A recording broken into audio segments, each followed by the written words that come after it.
आज हम लोग कक्षा 10 का विषय गणित अभ्यास लेसन 3 दो चर वाले रैखिक समीकरण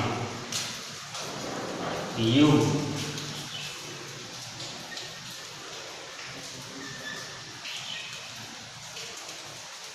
पर चर्चा करेंगे। दो चर वाले रैखिक समीकरण युग्म क्या होता है इसके बारे में जानते हैं। पिछले क्लास में भी हम पढ़ चुके हैं एक चर वाले रैखिक समीकरण। तो एक चर वाले रैखिक समीकरण का मतलब ये होता है कि ऐसा समीकरण जिसमें सिर्फ एक ही चर राशि प्रयोग किया गया। ठीक है, जैसे यहाँ पे देखिए ax प्लस बी बराबर 0 ये लिखा गया है। तो यहाँ ये जो समीकरण जो लिखा गया है इस समीकरण में सिर्फ एक ही चर राशि का उपयोग किया गया है यानी x।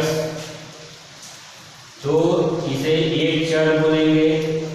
और रैखिक का मतलब ये होता है कि इस समीकरण में जो भी हम चर राशि प्रयोग कर रहे हैं उस चर राशि का अधिकतम घातांक 1 होना चाहिए, 1 से अधिक नहीं होना चाहिए।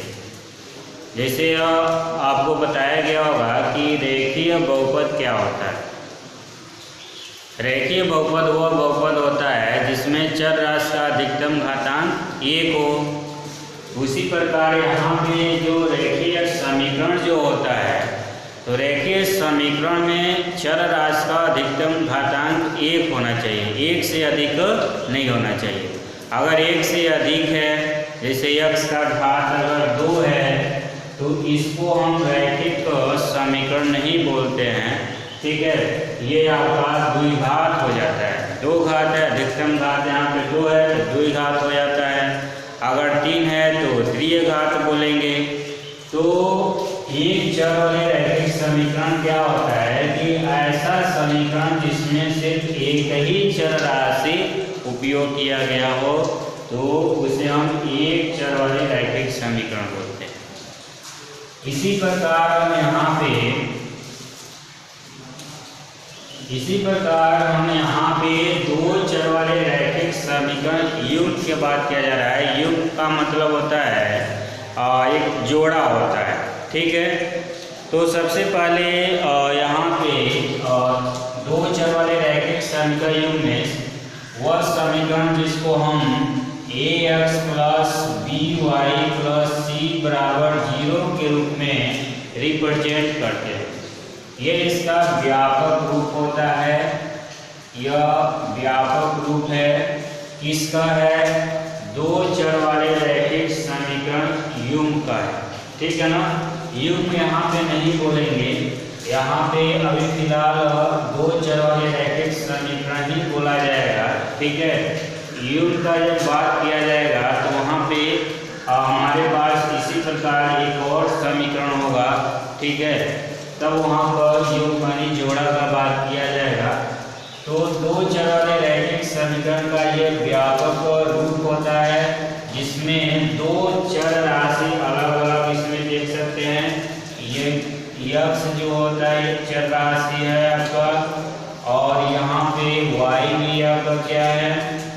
चर राशि है। यह अलग अलग दो चर राशि इसमें प्रयोग किया गया है और इस चर राशि का अधिकतम घातांक क्या है? 1 है, इसलिए इसको हम रैखिक बोलेंगे। और यहाँ पे अलग अलग दो चर राशियाँ लिखी गई हैं इसलिए इसको हम रैखिक समीकरण बोलेंगे, दो चर वाले रैखिक समीकरण। यहाँ पे ये जो है 0 के बराबर नहीं होना चाहिए, b जो है 0 के बराबर नहीं होना चाहिए। और एक चीज और यहाँ पे देख लें, a b और जो c है ये क्या है? वास्तविक संख्या। क्या है? वास्तविक संख्या है। a b c जो है वास्तविक संख्या है और a और b जो है 0 के बराबर नहीं होना चाहिए। तो इस प्रकार से दो चर वाले रैखिक समीकरण को हम रिप्रेजेंट करते हैं ax plus by plus c बराबर 0 के रूप में। अब यहाँ पे ये होता है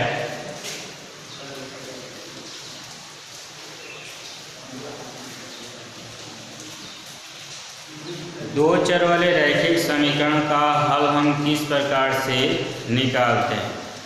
तो इसका हल निकालने के लिए जैसे यहाँ पे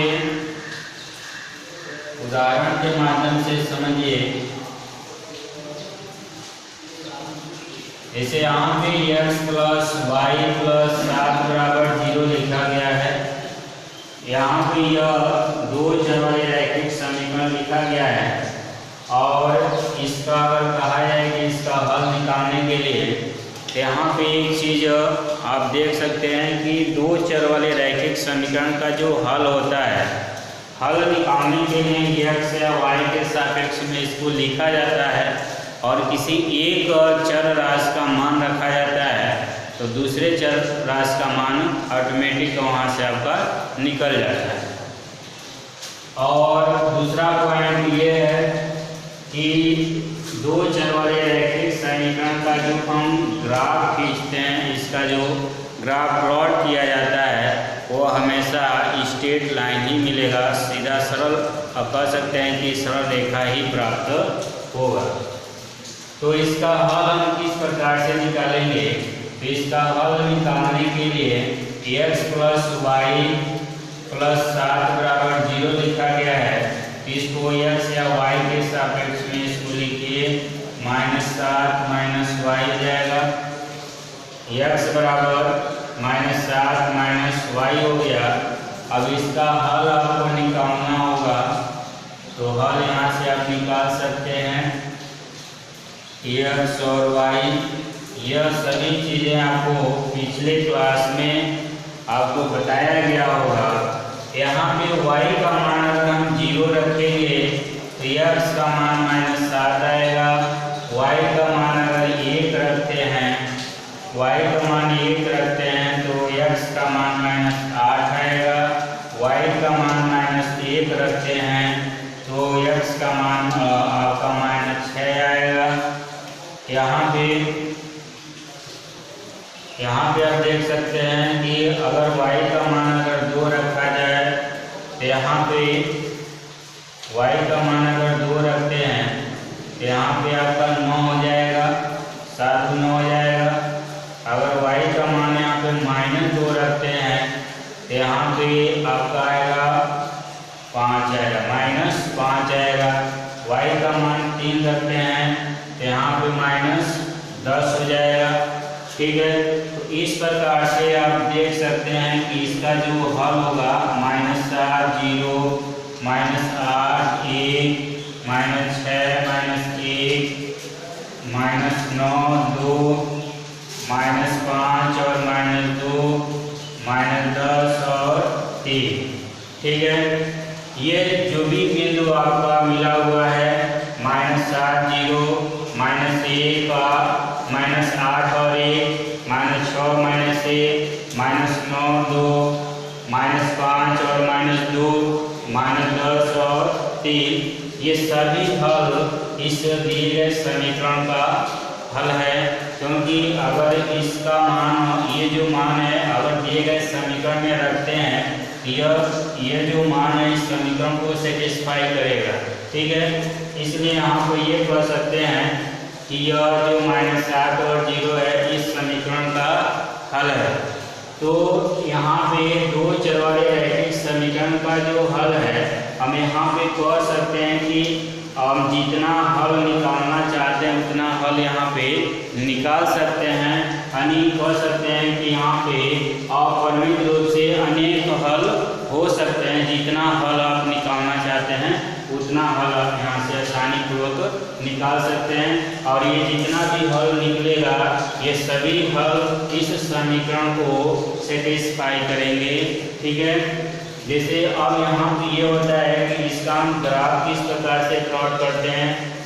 तो दो चर वाले रैखिक समीकरण का जो हम ग्राफ प्लॉट करते हैं वो हमेशा स्ट्रेट लाइन ही प्राप्त होगा। तो सबसे पहले हम दो अक्ष खींच लेते हैं। यहाँ पे दो अक्ष हम खींच लेंगे, एक एक्स अक्ष और एक वाई अक्ष खींच लेंगे, ठीक है। और इसको खींचने के बाद से यहाँ पे इसका जो इकाई होता है इसको दिखा दीजिए।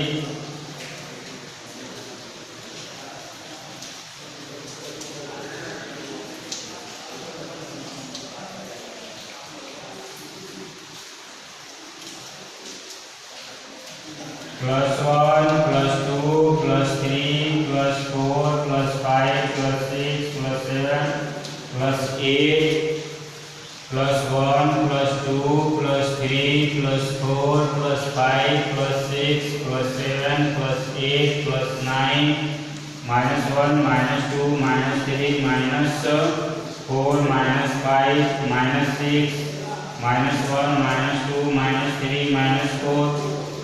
अब जैसे यह दिया है -7 और 0 दिया है, ठीक है। तो और इधर आएगा, ये सभी बिंदु को हम यहाँ पे इसको मिटा दे रहे हैं।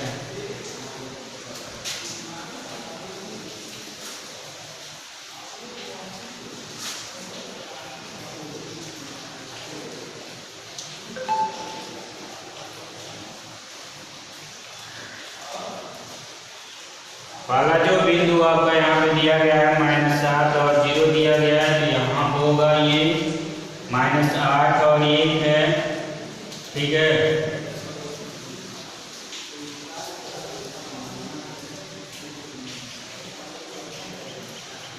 -8 और -9, -8 और 1 है, 1 आपका यहाँ पे है तो यहाँ हो जाएगा आपका। उसके बाद से -6 -1 है, यहाँ पर आएगा, यहाँ पे -9 2 है तो यहाँ पे जाएगा आपका -5 और 2 है तो यहाँ पे आएगा